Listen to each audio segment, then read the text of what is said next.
Hello everyone and welcome back to another Universe Sandbox video, and today we're going to be checking out the full release of update 31, so the Constellation update. So we previously, a few weeks ago now, we checked out the developer build of this, so the test build, but now we're in the proper full release of it. So let's see what we got, see if there's any changes, bits and bobs like that. So anyways, Constellations. We've added Constellations. There are currently Constellation sets for 10 cultures.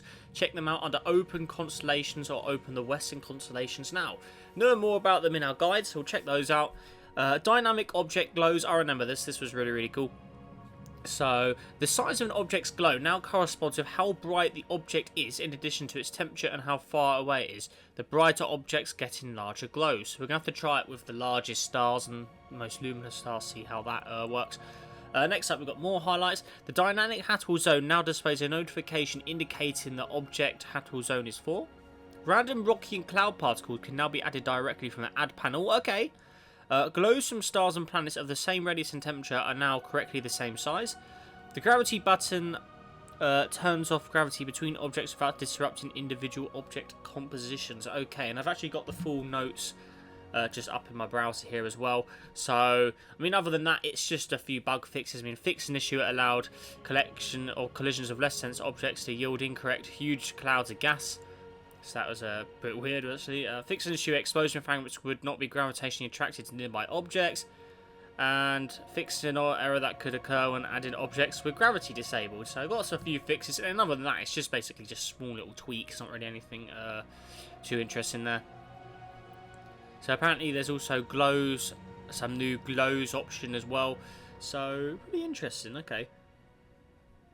But other than that, yeah, it's mainly all that. Apparently the search bar now animates as well, so I'm not sure exactly what that means. But anyways, we'll hop into the guide, see what we've got to check out here. So here we are, okay. Right, Western Constellations show the 88 officially recognised constellations of the International Astronomical Union. Each constellation in this culture represents a region of sky determined by the International Astronomical Union. These regions are used as a celestial map to locate other stars and meteor shows. Many of these constellations come from Greek and Middle Eastern cultures. Their names come from cultural figures like gods and folk heroes. So, there we are. So we start with the sun in the middle. Actually, what we should do as well, what would make sense here, is if we add planets to star. So we actually have the planets, in theory, Earth. So now we can actually observe the night sky from Earth. And oh my god, this is laggy. Oh, that's a lot of stuff. It does not like that. So, from Earth's perspective, this is what we've got. Can I land anywhere? That would be nice. Yes, I can land. Okay. Oh, it's very laggy, though. So, yeah, simulation's a bit... no, that's not going to work. We can't do that. Oh, God, I can't move. Oh, God. Okay, so don't zoom in. That's one thing to learn from this simulation. So, do not zoom in at all. That's bad. Oh. That's a lot of... oh my god. That is crazy. But yeah, there we are. So we've got the planets around the sun, but also if you zoom out, there's all your galaxies. Or there's all of your constellations in the wrong order. So remember, they only appear the way they appear from the perspective of Earth and the sun. If you go to one of the other stars in this system and look at it from their perspective, so whereabouts is Alpha Centauri? There's Alpha Centauri A. So if we go to Alpha Centauri A, we'll notice that the stars may have slightly changed positions. So, whereabouts is the sun anyway? I won't mind actually seeing the sun from Alpha Centauri's perspective. So, where's this? Where did the sun go? Okay, so the sun's up there. So, if we look at the sun in the night sky from Alpha Centauri, it actually appears next to the Perseus constellation there. So, yeah, the sun actually appears, links them together. But if we go even more further out, this Alpha Centauri, so if we go to, oh my god, so let's go to one of the names we know. So if we go to the oh wow, okay. Can we go to individual objects? Okay, Sirius. So if we pick Vega, for instance, let's go over here. So if we look at the constellations from Vega's perspective, again, they're going to look completely different from this perspective. So you can see here, some of them may look the same, some of them won't, depending on how far away the star is. So, pretty cool. No, actually, one thing I was looking for is, well, is Orion in here? Because that's always one that's noticeably easy to spot. So I'm just wondering how that would look from this perspective. Let's actually search Orion. Is Orion in here? It is. Oh my, whoa, okay. Orion, where are you? Okay, there it is. Okay, so looking at, whoa, okay. This is very, very buggy, I think. I don't know, I mean, I just clicked and it all moved. Okay, so as soon as I unclick from it, it moves. No, I don't think that's a bug actually, but whereabouts? It's so hard to spot with this many in here. Where has it gone? Let me just go to a start in Orion. I think that'll probably be so let's go to Betelgeuse here. So if you look from Betelgeuse's perspective, I mean, look, the constellations are ruined because this is one of the furthest stars away, as we can see here. So if you look from this perspective, it is completely ruined.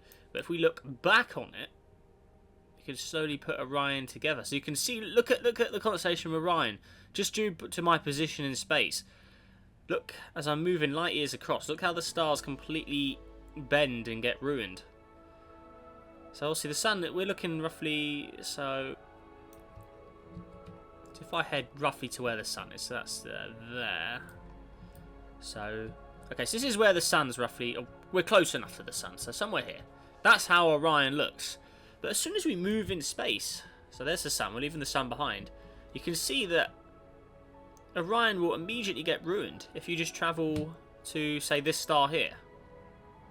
And that's actually one of the ones in the Orion constellation as well. Let's say we move to Tyceli here. And now look at Orion. Look, completely ruined. So, it's a pretty cool thing. But obviously in the future, when obviously the sun's going around the Milky Way, like all these stars are. So, as time goes on, all these stars are going to move out of position. So, eventually, there won't be no constellations left. And there'll have to be some new ones, I guess. Because as this all moves around the Milky Way, that's going to be pretty bad. So, I mean, look how far away some of these stars actually are. I mean, one of them is miles out there. But for instance, what if we were actually to place the Milky Way in here and actually make them all auto-orbit, and then we can watch as they actually break apart as time goes on? Can we do that? That'd be quite interesting, actually. Milky Way. So obviously that's only a tiny piece. Let's put all the galaxy. Let's put everyone in there. So they're all in this part of the Milky Way galaxy. So that's looking pretty cool. Now, auto-orbit. Is that going to let me auto-orbit? Because obviously Sagittarius A is our dominant object in here. So auto-orbit. I'm hoping that we'll just orbit the black hole. I hope. I don't know how this is going to work. How fast can we even run the system? I mean, I have no clue. So there's the sun again. Probably best I delete the planets as well, because they'll be really, really laggy trying to simulate those around the sun. So we'll just remove all of those. Mercury and Venus, get rid of those. Okay, so play. Is that gonna... I don't know how that's gonna work, honestly, but let's just see how fast this is gonna go. I want to see if the constellations actually break apart as time progresses. Oh, here we go. Look, so we're moving around the Milky Way now. I think. So any of them gonna break? Oh, there's been a supernova or something. What's happened? Oh, it looks like two of the stars must have... But look, here we go. So we can see it. Can we zoom into this? Just stay with the sun. So we're going around the Milky Way. Are any of these actually going to break apart? Or are they all locked in position? I don't know, actually. It's pretty cool what we're actually going around the Milky Way, though. This is actually really cool. Put trails on. Is that probably a... Oh my god, they are as well. Yeah, okay. Oh, it's been another nova. Oh, no. Oh, that's so weird. Oh, there's been another one. What is going on? So if we look at the constellations behind us... So if we just pause, so how is this actually looking from the greater scale of things? So if we zoom all the way out here, so are these actually being torn apart? Yeah, it looks like they are, yeah. So there's some are going around the Milky Way faster than others. So we just keep an eye on some of the constellations, and just so we should see it. They actually do break apart eventually as time goes on. So it's going to take a long time for the stars to actually break out of alignments here. So, wow, this is absolutely crazy though. So look at the constellation of Orion now. Actually, that's a good representation. Look, Orion has been completely distorted by just time. There's Betelgeuse there. Can we see Rigel? That's one of the other stars in the Constellation? Where's Rigel gone? I've no idea. Where's Rigel? Rigel C. Okay, so Rigel's somewhere there then. Somewhere down there. So you can see that's completely... Yeah, so look how we continue as time progresses. I mean, this obviously isn't accurate, but it's a rough indicator of as time progresses around the Milky Way, your constellations will be ruined. I'm not sure they'll work exactly like that, but I mean, it's better than nothing, I guess. It's a decent representation. I mean, they're all going around a bit bizarre. But that is very strange, isn't it? Oh my god. Let's just take a moment to look at the sun as well. So look how the new star physics, the centre of it lights up more than the outer edges. Really, really cool that is. What is going on here? I mean, look, well, the constellations have all been ruined, that's for sure. We keep going around the Milky Way and just watch as eventually all the stars get... Oh my god, what is going on? Oh, what is all that about? Let's just zoom out. So there's the sun. We're obviously watching the sun here. What is going... Oh my god. So you can see some of them are getting stretched around the... Look, some of them are being pulled around the Milky Way. So if we just let it run, just try and just keep going as fast as possible, and we'll eventually see that some of the stars will be on the opposite side of the Milky Way to where the sun was originally. So it'll take a long time for that to happen though, because we are going around a big distance here. The galaxy itself isn't looking too good either, is it? Oh dear. Oh my god, this is pretty crazy. So if I pause now, look, there's stars all over the place. So if we look at the sun now, look at the constellations. They are completely ruined. There is no evidence left of any constellations. They all just look like stars now. I mean, this is a pretty cool little experiment, actually. I mean, that is... Oh, my God. So, drop them in the Milky Way and then let time play. Eventually, the orbits around the central black hole, Sagittarius A, eventually all those constellations will move. As also, all the stars are going around the galaxy at different speeds. So, as soon as you put a lot of time into that, then they will eventually all break apart. So, I mean, there's a rough indicator of how it probably would look. Probably not as crazy as that. They're going all over the place. But, I mean, it still showed them breaking apart, which is how it would be. So, that's pretty cool. That is really, really cool. So, the Milky Way's kind of broken itself as well. That is cool. I like that. Right, anyways, moving on. Let's check out some of the other stuff. So, I think they said... we go back in here. So, new simulation. So I want to check out the brightest stars and see how they appear. Actually, while we're here as well, just take a look at the new features here. So we've got, obviously, all the originals. We've got random rocky, random gas. So we've got those get. Then we have random exoplanet. Again, so that's obviously a real object that you can get. Random moon. Random small moon. But now, we've had random asteroid, which was the previous smallest one. But now we have random rock particle. So they're even smaller than the asteroids, I guess? So what is the difference between that and an asteroid? I mean, let's just place one there and then random rock particle. So they're smaller than asteroids. So if we look here. So they actually look more like asteroids than the asteroids do. So these are normally only generated during collisions, I think. So now you can actually get them just randomly, so that is really cool because now you can have proper asteroid looking things rather than these things. So it looks like random rock particles are the new asteroid, and look, they come in varying sizes. So look at that.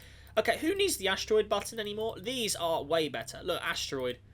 Who needs that? They are completely obsolete. If you ask me, they are completely obsolete to these absolute way cooler looking ones. Look at that. Who needs those asteroids? These are way better. So if you want to use asteroid moons, use these. These are the way to go. I mean, look, they look way better. Can you actually customize them, though? Let's see. Surface. You can. To an extent. You can have one colour option, so you can have a crazy green kryptonite one or something. Okay. Neptune blue. Have a Neptune blue coloured one. That's really cool. But obviously with these things, also you get more colour options, but they look way worse. These are far superior looking, so that's really cool. Okay, so what does the dust clouds look? So I'm guessing these are just... So normally when you collide objects, you get clouds, and that's what these are. That's pretty cool. So you can have a few more fancy looking things in there as well. And obviously these are all... These you probably won't be able to customize much, but you can change. So that won't obviously do much because it's a particle. But if you change the temperature, it will appear different. So you can have a blue one for an ultra blue hot. You can have a cooler red one for a cooler one. So yeah, you can have varying different particle colours as well, which is really cool. Let's watch as these all crash into each other here. But that's really cool.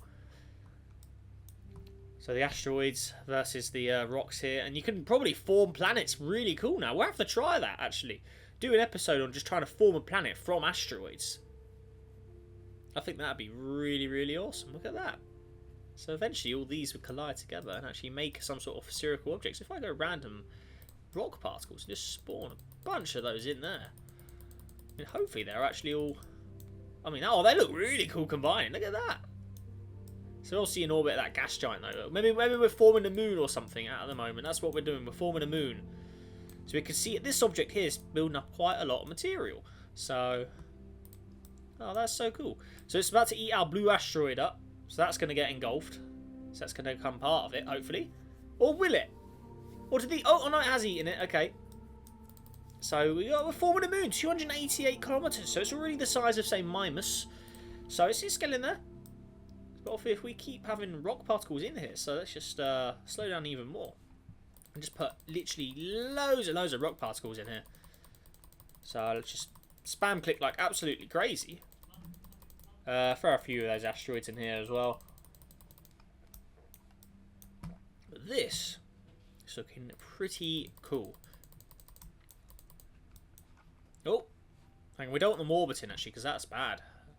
Random rock particles, let's place them all there. We can see there's some larger ones further out here as well. Got a few bigger ones. Let's just throw all these in here and just see the chaos that unfolds. These are cool actually. So you can really form objects out of these now. That is really, really awesome. We'll throw a few more in orbit mode as well just so they stay sort of in line. Okay, so let's see how this sort of plays out. So we've got loads of material here. All colliding together. And we've got that larger moon just chilling out there as well. But yeah, you can see it. We are forming a larger object here. Let's see if we can make it a full sphere. So this is the largest of the bodies in here. Oh my god. That's obviously all in orbit of that anyway. So, pretty cool. We do not want that larger moon eating anything up though. Get out of here. Right. But again, that's probably the largest of the objects in here. But I think the best way to do it would probably be get rid of this. And just go straight down to 0 velocity of all objects. Okay, so now the largest objects will suck everything up. So, if we look here. This thing's got to go as well. But eventually, all of the smaller stuff is going to get consumed by the larger ones. So, this would be pretty cool. Just keep halting all velocities. Okay, so let's see everything, it all comes together now. Slowly but surely, so we can see more bits are getting closer. We've got quite a large object called June here, which is formed. That's even larger than this one. So, interesting. This one's getting a pretty good... Look how large we've made. It's a sphere. It is a full-on sphere now. Look at this. Kilometres. 580 kilometres. So we've legitimately formed a small dwarf-like object here. So it's about to collide with one of the other large objects that's been formed. So let's see how that works. And that's going to hopefully make a larger object. So you can see it. Look at the size of him now. That's legitimately dwarf planet territory now. That's pretty big. Let's just keep halting with all velocities. Let it suck up all that material. All of that material, please. Go and get in there. Okay. So you can see all this is all... Let's actually drag it. Just move it manually over here. Hold all velocities and let this guy suck it all up. So there you go. It's taking a huge pound of it. It's obviously consuming all of the smaller materials. So if we just keep doing that, there you go. So it'll suck it all in. And it will eventually become... Look, it's as large as Pluto now. Bigger than Pluto. This was originally just a tiny little thing. So look at all those asteroid material. It's made this. So we can see got more of those asteroids crashing into it. It's all just consuming all of that. Getting larger and larger. So there you go. Now it is legitimately Pluto-sized. So that's pretty cool. So there's Pluto. It's actually bigger than Pluto. So look, there's Pluto. So have it versus Pluto itself. So... It is larger. 0.195 there. Says Pluto going for it. And Pluto loses. So we built a pretty large world here. Pretty cool. That is really, really cool. So yeah, I like those asteroids. You can really, really form planets now. out of them, which is fantastic actually. So random rock particle, that is the one you want to go for there. That is fantastic. That is so very, very nice indeed. Okay, cool. All right. Anyways, moving on. So we want to check out what I wanted to do is check out this R136A1. So this is the most luminous star. Currently, you can spawn in naturally unless you mess up the settings. So pretty high stats. So let's see here. Doesn't look as bright as the other stars. Maybe that's because it has a blue colour. I think the blue would also dim it. If I lower this down a bit, say if I make it a, is it even gonna let me? 7,000. Oh, yeah, it did work. So yeah, there you go. So the whiter the star, the brighter you are. So look at that. You can barely see the actual texture of the star. It's still brightness. So it actually upset the luminosity as well. Huh. Obviously, if I make it brighter, it'll just do that anyway. So okay, interesting. So let's go new as well. So the sun's obviously a good one to work with because it's nice and bright. So now you can't see the surface very easy unless you. I mean, there's just the way it. Look how bright it looks. I mean, that looks so much better than the way they used to. So that's really cool. But I just want to see, does changing the actual colour of the protosphere actually do anything as well? Does it make it look brighter or? I mean, the centre of the object still is harder to see, so that is quite cool. Have a slight tint to them all. Yeah, again, the centre is still the hardest part to see, so that is quite cool. That emerald coloured sun does. That looks really good, actually. I like that. Emerald sort of sun there. Very, very nice shaded colour there. That's very, very green. Oh, look how bright the green one looks. Whew. That looks pretty good as well. Look at that. Okay. But again, yeah, the stars just look a whole lot more realistic. The yellow one does look nice as well. That's really cool. I really, really like that. Okay, moving on though, let's just see. Is there any more patch notes we've missed? The search bar now animates. I want to see what that's all about. So if I just open up a simulation where there's a few things going on. So let's just go to... How about we go to the colonized solar system? Okay, let's try this. So here we are. So this is actually on the Steam Workshop if anyone wants to check it out as well. It is up there. I put it in the link of the episode where I finished it. So if you want to get an access to this system, go ahead. Okay, so I want to see what this animated search bar is all about. So what, do I speed up time and they move, or how does that work? Play. Do these move? Oh, some things are changing. Do they actually rotate or move or anything? Oh, Pluto's a bit glitchy. I wonder why. It's probably because Charon and Pluto are pretty similar. Yeah, that's what, yeah. Okay, so some of them are moving, though. I just noticed a Dione and Rhea. Oh, so they are constantly updating. So I guess that's what they mean by animated, I guess. I don't know. That's cool, though, either way. Okay. Interesting. Huh. Alright, okay. Well, we'll leave it to it. Okay, that's pretty weird. Anything else to see here? No, that's... Okay, that appears to be mostly it. So star visuals have been greatly improved with the addition of limb darkening and the removal of rim glow. Replace the glow toggle. Oh yeah, I want to see what that's all about. So, where is it? I think it's tools, view, glows. Okay, so it's this thing here. So, adjust the visual glows around hot objects. So what if we turn that all the way up? Right. Throw the sun in there. Okay, so we've got the sun. Also, we know what the sun appears like. So if I do this. Oh, okay. That's that. Okay, so you can actually change how bright they are. Oh, that's so cool. So you could have it ridiculously bright. So if you want to go for a red giant look, that's what you need. You can see how bright the glow is. So if we go to the normal simulation, so just go to the good old, I guess this one. Okay, so the realistic looking solar system. So if we go to Earth, play. So sun from Earth, right, here it is. This is an obsolete version of Earth actually, one of my custom ones. Okay, so if we look at the sun, right. So tools, and then we need view. There we go. Right. Glow. So how does this look from?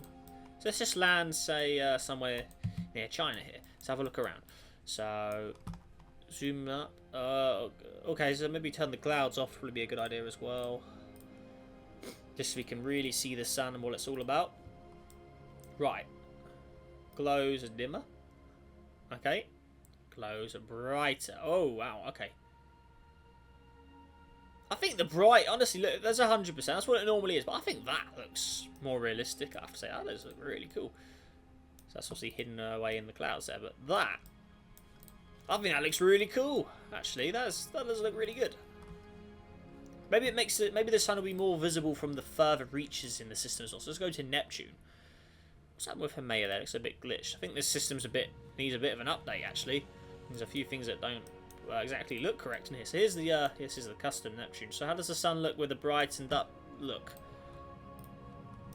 So if I go to view, how does that? So 100 would normally be there. So turn it up a bit. Okay, Ultra Viz to be realistic.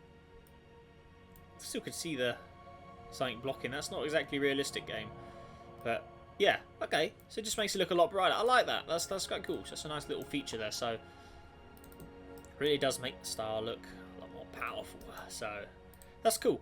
What if I try? I'm gonna try the red giant sun. So if I go replace.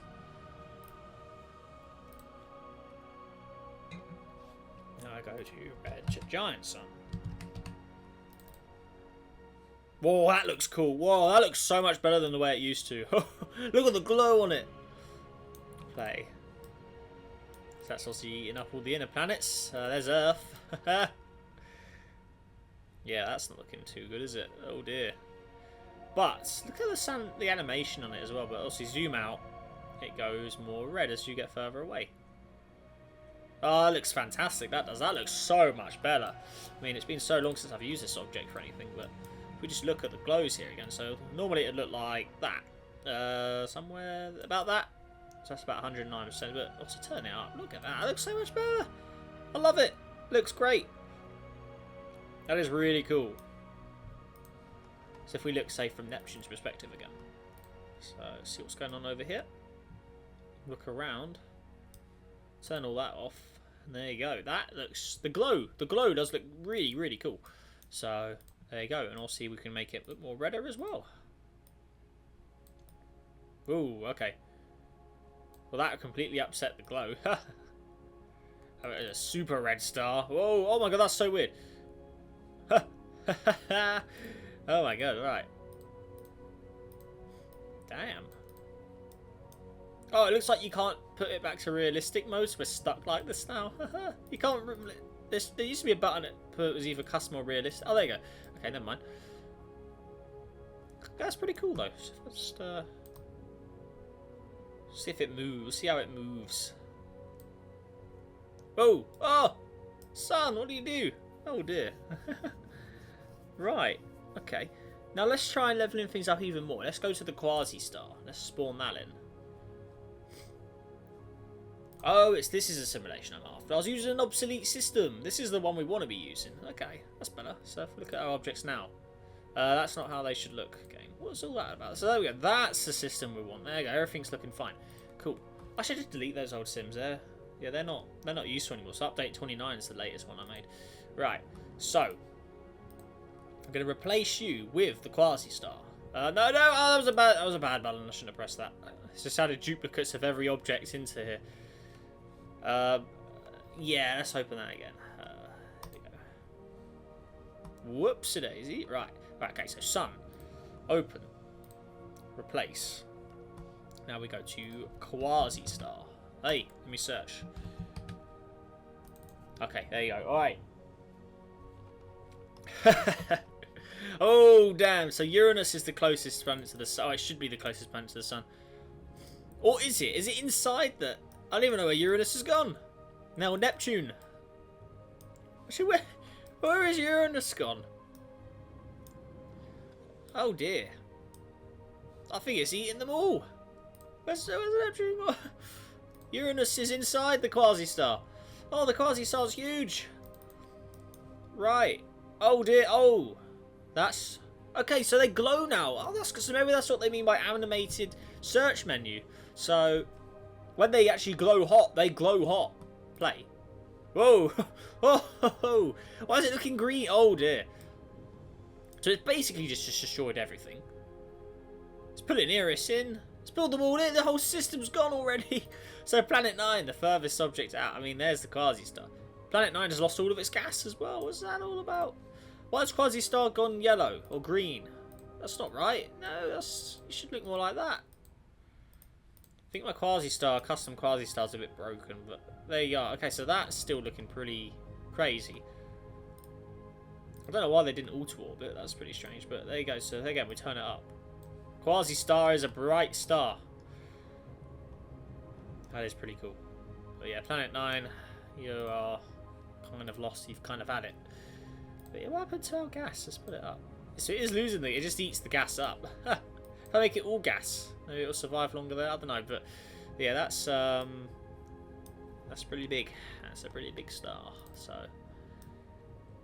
Yeah, that's cool though. I do like that. So going back to what we're actually looking at, the actual star glows and all the way they look, they actually look really cool. So that's... Yeah, I like that. That's that. I think the highlight for me is definitely the asteroids, along with the star glows. I mean, they look... I'm really... Those asteroids are really cool. And now we can get access to those without having to collide objects together and stuff. Because that's the only way I think you used to be able to get them, is doing that. But now if you can actually get them, just obtain them with the menu, that's... I think that's going to open a lot of interest into or innovation with that. So yeah, pretty cool to see. Nice. But anyways, if that all said and done, guys, that does it for our look at update 31, so the Constellation updates. Yeah, let us know what you think down below in the comments about this. I've got to say, quite a cool little update actually, so I like it. That's cool. But yeah, if that all said and done, guys, hope you enjoyed it. Let's see if we can go for 50 likes on today's video. Subscribe for more, helps on the journey to 25,000 subscribers. And yeah, if that all said and done, make sure you have a great day, stay safe out there, and I'll see you in the next video. Goodbye.